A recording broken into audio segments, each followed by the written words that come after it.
पति पत्नी का सच्चा प्यार। एक आदमी ने एक बहुत ही खूबसूरत लड़की से शादी की। शादी के बाद दोनों की ज़िंदगी बहुत प्यार से गुजर रही थी। वह उसे बहुत चाहता था और उसकी खूबसूरती की हमेशा तारीफ किया करता था। लेकिन कुछ महीनों के बाद लड़की चर्म रोग से ग्रसित हो गई और धीरे धीरे उसकी खूबसूरती जाने लगी। खुद को इस तरह देख उसके मन में डर सामने लगा कि यदि वह बदसूरत हो गई तो उसका पति उससे नफरत करने लगेगा और वह उसकी नफरत बर्दाश्त नहीं कर पाएगी। इस बीच एक दिन पति को किसी काम से शहर से बाहर जाना पड़ा।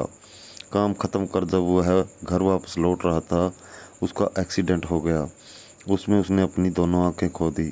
लेकिन इसके बावजूद भी दोनों की ज़िंदगी सामान्य तरीके से आगे बढ़ती रही।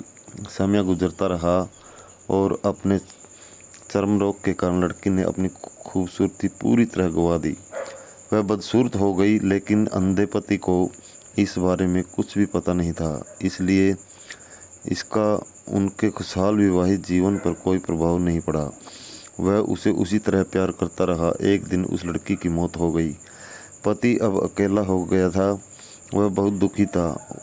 वह उस शहर को छोड़कर जाना चाहता था। उसने अंतिम संस्कार की सारी क्रियाविधि पूर्ण की और शहर छोड़कर जाने लगा। तभी एक आदमी ने पीछे से उसे पुकारा और पास आकर कहा, अब तुम बिन सहारे के अकेले कैसे चल पाओगे? इतने साल तो तुम्हारी पत्नी तुम्हारी मदद किया करती थी। पति ने जवाब दिया, दोस्त, मैं अंधा नहीं हूँ।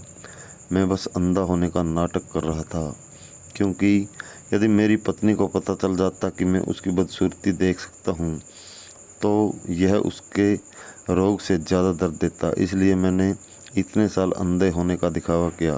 वह बहुत अच्छी पत्नी थी। मैं बस उसे खुश रखना चाहता था। खुश रहने के लिए हमें भी एक दूसरे की कमियों के प्रति आंखें बंद कर लेनी चाहिए और उन कमियों को नज़रअंदाज कर देना चाहिए। दोस्तों, ऐसी ही इमोशनल और प्यार भरी कहानियाँ सुनने के लिए हमारे चैनल को सब्सक्राइब करें और बेल आइकन को प्रेस कर लें, ताकि आगे आने वाली वीडियो का नोटिफिकेशन आपको मिलता रहे। आपको ये कहानी कैसी लगी हमें कमेंट करके ज़रूर बताएं। और दोस्तों, कहानी को लाइक करके आगे शेयर करना न भूलें। तब तक के लिए धन्यवाद।